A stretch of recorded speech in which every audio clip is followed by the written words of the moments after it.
righty, and a happy Tuesday, everyone. I am Taylor Gattoni. Thank you for joining us on News 10 Plus. Alongside me is Rachelle Legrand with Studio 10. How are you today? I'm good. How are you, Taylor? I'm good. It's going to be 80 degrees. Oh, I'm very good today. Excuse me. Very good today. I might have to switch shirts a little bit later, but really good. Good. Really great. A lot of fun things on Studio 10 this Tuesday. Yes. This fabulous afternoon. Speaking of, one of those things is a 9-year-old who is blowing me away. Talk about young entrepreneurs. Yesterday You have to watch this. We were talking about yesterday a couple of young kids who are doing adult things, which made me realize maybe I gotta, fix my own routine. But this 9-year-old boy that we're looking at right here has started his own business, and what he does is that he picks up your dog or your animal's waste, Ooh. and he's created his own business out of it. Look at him. Clearly, he's a friend of the animals. So we're going to talk to him and talk about how he does that, how he started this business, how amazing it is. So he'll be on Studio 10 today, and he's got a really fascinating, really cool story. Look at him. There, you see? I mean, hey, we He's love not afraid of me. we I'm love our terrified of animals. this. You're terrified? I was going to say, my family has a dog, and as much as we love her, something we don't love is all the landmines she leaves in the yard. So we could use someone like him to scoop the poop. Well, that's what his business is called, Scoop a Poo. So There we'll you have go. his phone number and his information. Look at him. He is a he boss. runs business. So we're going to, we'll give you information as to how you can bring him to your own home and help Scoop a Poo there. And staying on that topic of animals, we also, of course, it's Take Me Home Tuesday. Oh, so my goodness. A little furry friend, oh, I remember this one is from last week, a little furry I animal. wanted to adopt this one so bad, and I went, my cat would be so mad if I did. Oh, and the dog. Oh my goodness. I remember there was one puppy who was so afraid to look at the camera. But hey, Camera shy. They all leave a little poo that we're going to have to call our friend to come pick up. But we have an animal that you'll be able to adopt this afternoon. So we'll give you information on how you can do that later today. And likewise, we're going to move over a little bit towards health and wellness. Oh, so we have our friends from the Digestive Health Institute. They're going to be joining us today as well. They're going to be talking about IBS, irritable bowel syndrome. We're going to talk about those symptoms, those signs, and what to do if you do find yourself in that position. You know, I actually have a friend who tells me all the time of the challenges she goes through with IBS, and so I'm going to have to give her a call and tell her to tune in. At 3 p.m. Exactly. So we'll have an expert, we'll have a doctor on the show to explain those symptoms, those signs, and what you can do if you find yourself in that position. And again, staying on that health and wellness topic, we have somebody coming in to speak about essential oils.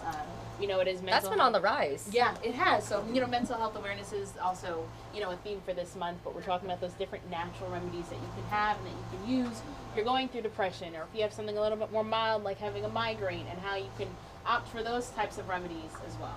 I was going to say, with the sun, usually that can help lift your spirits to a certain extent, but yeah, those essential oils are that added little pick-me-up boost. Exactly. So you always want to keep those on hand, because when the sun isn't here, in the winter time when you need those, you always have those on stock in hand. But she's going to be telling us all about that as well. All right, I'm excited to join in, and you'll have to catch Rachelle, Nicole Buckman, and Claudia Sella at 3 o'clock for Studio 10. Yep. And so... And if for any reason you are unable to catch us, that's all right. You can always head on over to WILX Studio 10. That's on all of our socials.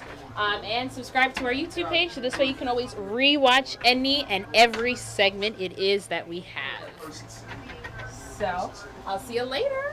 All right. Thank you, Rachelle. We're doing some switching around here. Like Rachelle said, here is the YouTube page. All you're going to do is go to @WILX Studio 10. And you see that nice white and red button right there. You're going to click subscribe. You can help Studio 10 boost their following base. And obviously stay on top of all of the great things that they have coming your way. But right now, we are going to, if I can move this around. There we go. Justin, how's it going? Good, Taylor. I'm doing fine. How are you? Nice Tuesday, right? It is a nice Tuesday. Yeah. We were talking about people needing water to stay hydrated, the sunglasses, and Yes. the sunscreen. Yeah, all good to have. Even though we have some thin clouds or some smoke up there, sun's still shining down through that, and so you can still get some burns, even if we've got that thin layer of smoke that's high up in the atmosphere. Unfortunately, around here, as we've been talking about the past few days, it's not as thick in our area. It's Yeah. getting higher and higher into the sky. These wildfires are well out and way to the north and west in Canada, and so not as big of an issue for us as far as air quality, which is certainly good, like it is, unfortunately, for folks who are closer to those fires. Hopefully they can get a handle on those over the next couple of days. We actually are going to have Mother Nature help us out tomorrow by clearing the sky out a little bit. And so we won't deal with as much smoke tomorrow and Thursday, but it will be a little colder as a result because she's sending a northeast breeze our way. So it'll be a bit cooler, still not terrible, a bit cooler, but we'll have at least the deeper blue colors in the sky than we have today because it's still been a little hazy out there in most spots. It is, and so something that, well, if we take a look outside right now, you're going to see some of that haze in the sky. Yes. And what will help us eventually, because we've seen a lot of lack in it, is that rain, right? We need water to kind of clear out the pollen that we've seen. I know allergies have been bad. Clear out that smoke from the wildfires. Yeah, sure. And also gardening and plants. They need to drink and hydrate as well. Exactly, no doubt. And we'd love to get some rain in here. It's just going to take a little bit longer to do that. In the meantime, we've got the dry conditions settled in across the Great Lakes. And while we do have some low-level clouds, which you can see those, they're the puffier ones that are kind of showing up here and there in our view. Those are the ones that are down here near the surface. Way high up in the atmosphere is what you're seeing behind those clouds, and that's looks like a nice overcast cloud deck, but it's really the smoke coming from those wildfires. But despite that, temps have been rising today. We're up to 77 in Lansing, and numbers are continuing to climb. I think we'll be in the low 80s later on. But we talked about the wildfire smoke. This is where they're coming from, out towards parts of Canada. And there's still more than 100 active wildfires off in that direction in a couple of those Canadian provinces. But the hour-by-hour forecast we've been showing shows that the blue, which is where you see the wildfire smoke here, diving down into the Great Lakes. Now, it's going to be the thickest this evening over the UP and also Lake Superior. But as we get further out into Wednesday, you notice this kind of clearing spot starts diving down. And so that's going to get us into potentially some clearer skies as soon as tomorrow's sunset. But if we don't get it for tomorrow's sunset and the smoke lingers, you notice here out into Thursday afternoon, now that northeast wind is continuing to kind of clear things out. The smoke continues to billow to the north, but it dives south of the Great Lakes, and then we get the clearer sky. So we'll have the deeper blue colors in here by the time, especially we get to Thursday, but maybe even tomorrow night. Smoke will not be as highly concentrated as it has been out there the past few days, but that's a northeast upper air pattern that's coming in, and so that's going to bring colder Canadian air in too. Not really cold, but we'll have highs probably only in the 60s by the time we get there. So the numbers now, enjoy them. 80 degrees in Marshall, 79 in Mason. We're almost there, and I think, again, most of us will touch that 80-degree mark before the day's done. You can see the bubble of warm air, which continues out to our west. It's over us for one more day. Even in the UP, Marquette is at 81 degrees right now, and so warming up in a big way even for our northern neighbors. But again, we're going to pull in that cooler air. You see the greens shaded regions off in parts of Ontario and Canada to our east. That's where we pull our air from. Once the cold front slides through, we're going to start to bring the northerly component back into the forecast, and that'll keep us cool as we head into the day there. So the hour-by-hour temps today still warming up. And again, I do think we'll touch 80 before the day is done, and then we'll steadily slide down this evening. But even by 10 p.m., still close to 70 degrees. Keeps us warm for the time of year. And the hour-by-hour forecast breaks that down nicely here. There are those numbers later on this evening towards the dinner hour. Still very mild and comfortable. We're down into the 50s overnight. Skies mainly clear. And here comes the front tomorrow. It'll bring a couple clouds through. You notice temperatures, though, are only staying in the 60s by the time we get to our Wednesday, even though it still is dry.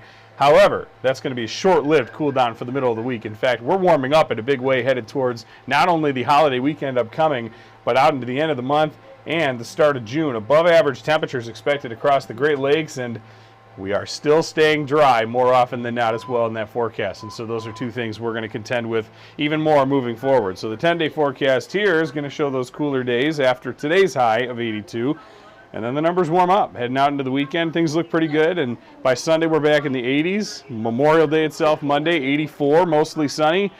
And I won't completely rule it out. We could have maybe one or two spots touch 90 by the middle of next week. We've got some heat settling in. I've got 86, 88 for next Tuesday, Wednesday.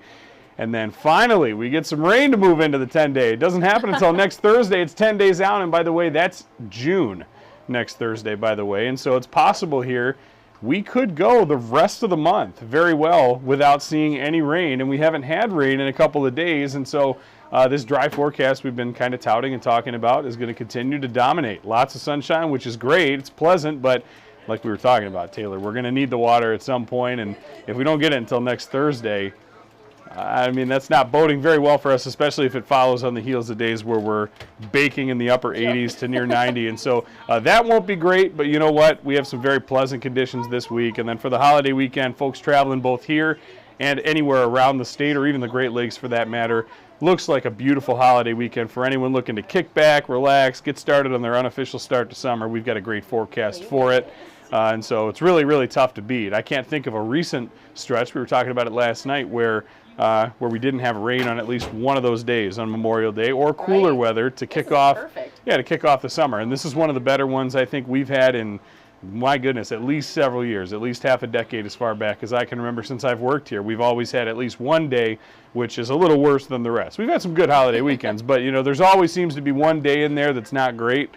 It looks like this year we break that streak, and all of them look pretty nice. And you know what? Even though we love the high 70s, 80s, at least for me, I can speak on my behalf, but sure. I love those temperatures. I don't know about you. Oh, yeah, I do. I'm a big fan. Anytime I can get out and enjoy some warmth, don't need to throw anything on but a T-shirt or anything like that, that's always good. Well, and I'm looking at Wednesday going, okay, luckily we don't have too high of temperatures during Memorial, because you want to at least be able to enjoy the outdoors and then cool off in the water. But a reminder that the water will still be cold. Yeah, and that's something we'll be talking about a little more. We have a lake temperature graphic that we like to show here and there.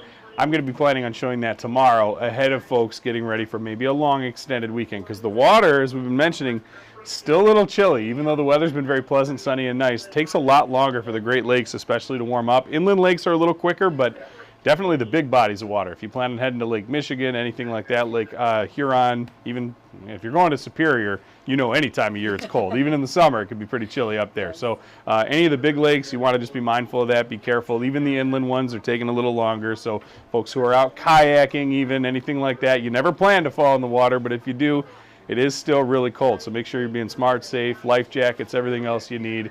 And of course, if you can test the water, dipping a foot in before you really go crazy in it, you'll at least have a better idea what to expect. I always recommend doing that. Words of wisdom from Justin Bradford. Yes, that's what I do. So, yeah. And something else I want to pull back up is, luckily we are getting that rain coming back in next Thursday. Yes. 40% chances.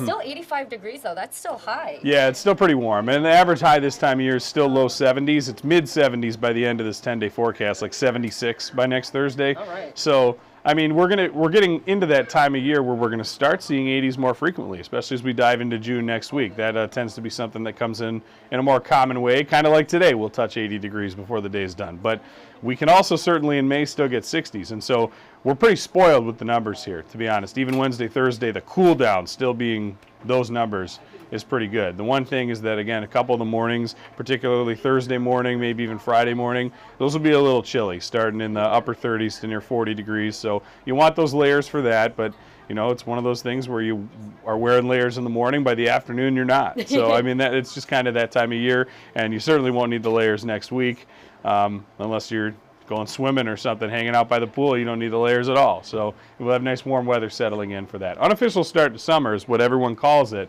usually between that Memorial Day, Labor Day time frame, with 4th of July coming in right in the middle. Memorial Day, the first of those big 3 summer holidays, so the unofficial season, it looks like a really good one for us. All right, I'm excited. And something else you can get excited about is what's coming up during our First at 4 plus 90 minutes of news. So here we go, taking a look at that.